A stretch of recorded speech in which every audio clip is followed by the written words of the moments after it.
எல்லாத்துக்கும் அவங்க பிறந்து வளர்ந்த ஊர் எப்பவுமே ஸ்பெஷல் தான். அது மாதிரி தான் எங்களுக்கும் அந்த ஊரை தான் இன்றைக்கி பார்க்க போகிறோம். எங்கே பார்த்தாலும் பசுமையாக இருக்கும். அதுதான் இந்த ஊரோட அழகு.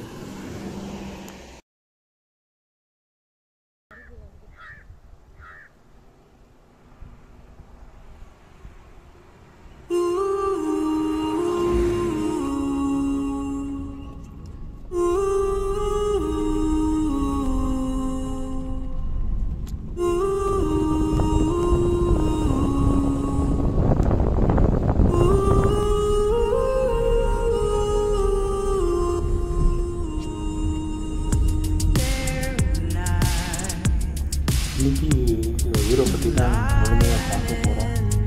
முதல்ல எங்கள் ஊரோட டவுன் ஒரு ஸ்மால் டவுன் தான். இப்போ கொஞ்சம் அதிகமான கடைகள் வந்திருக்கு. நாங்கள் படிக்கும் போதெல்லாம் இவ்வளோ கடைகள் இல்லை. தினமும் இந்த வழியாக தான் ஸ்கூலுக்கு போயிட்டு வரணும். ஒரு 2-3 கிலோமீட்டர் நடந்துட்டு போயிட்டு வரணும். அதெல்லாம் இப்போது இந்த டவுனை பார்க்கும்போது ஒரு மறக்க முடியாத ஒரு நினைவு மாதிரி இருக்குது. ரொம்ப நல்லா இருக்குது.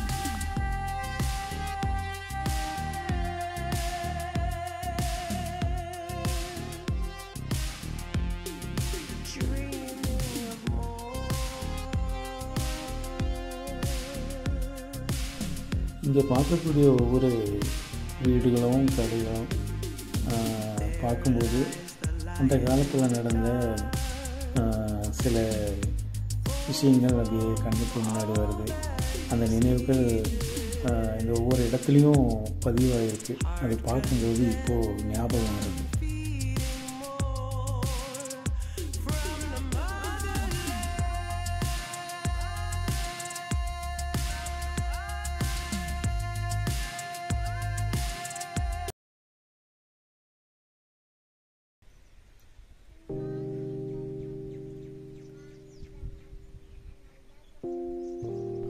ஸோ இது பார்த்திங்கன்னா தெரியும், ஃபுல்லாக காடு மாதிரி இருக்கும். ஆனால் நடுவில் ஒரு வண்டி வந்துட்டுருக்கு.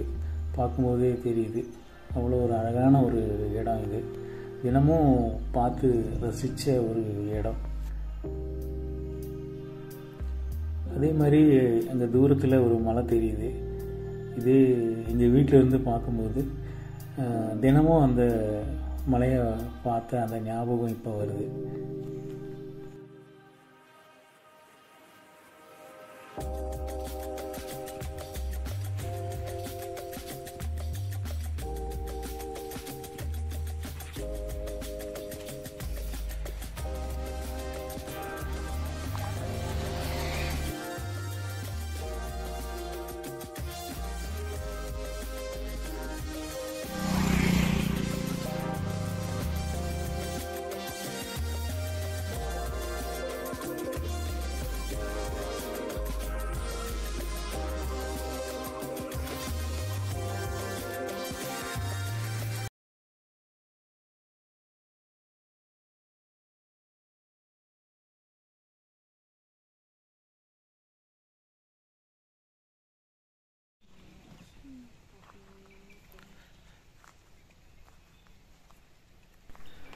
இங்கேருந்து பார்க்கும்போது தெரியுது தூரத்தில் மலை இருக்கிற மாதிரி. அதுதான் முக்கியமான ஒரு டவுன். இது இந்த மேடு பார்த்திங்கன்னா அங்கே தூரத்தில் தெரியுது இல்லையா, அதுதான் குறும்பர் பழங்குடியின மக்கள் வாழ்கிற இடம். சுற்றியும் எங்கேயும் வீடு இருக்காது, அவங்க தனியாக தான் இருப்பாங்க. தோட்டத்தில் வாழ்கிற தொழிலாளிகள் அவங்க தனியாக இருப்பாங்க.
ஒரு ஸ்பெஷல் இருக்குது.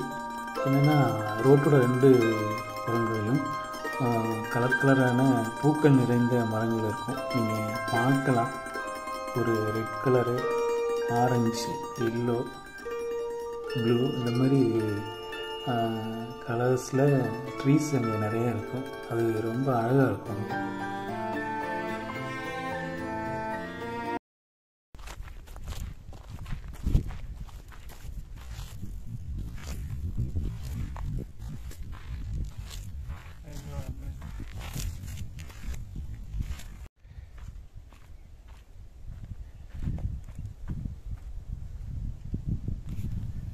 இங்கே பார்த்தா தெரியும், ஒரு ஷெட் இருக்குது.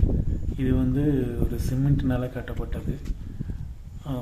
இதுக்கு பின்னாடி வந்து ஃபுல்லாக டீ எஸ்டேட், தேயிலை தோட்டங்கள். இங்கேருந்து தேயிலைகளை வந்து பறிச்சுட்டு இந்த ஷெட்டில் வந்து தான் அவங்க வெயிட் போடுவாங்க.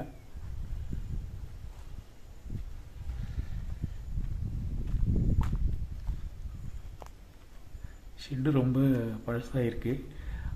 உள்ளே இருக்கிற அந்த வெயிட் போடுற அந்த கம்பியிலெல்லாம் வந்து போய் அந்த காங்கிரீட்டில் இருக்கிற கம்பியில் கூட ஒரு கம்பியை கட்டி வச்சுருக்காங்க. ஸோ இதுதான் இப்போ இருக்கிற தேயிலை தோட்டத்தின் நிலவரம். எல்லாம் அழியக்கூடிய ஒரு சூழ்நிலையில் இருக்குது. இருந்தாலும் அந்த ஊரோட அழகு எப்போவுமே மாறலை.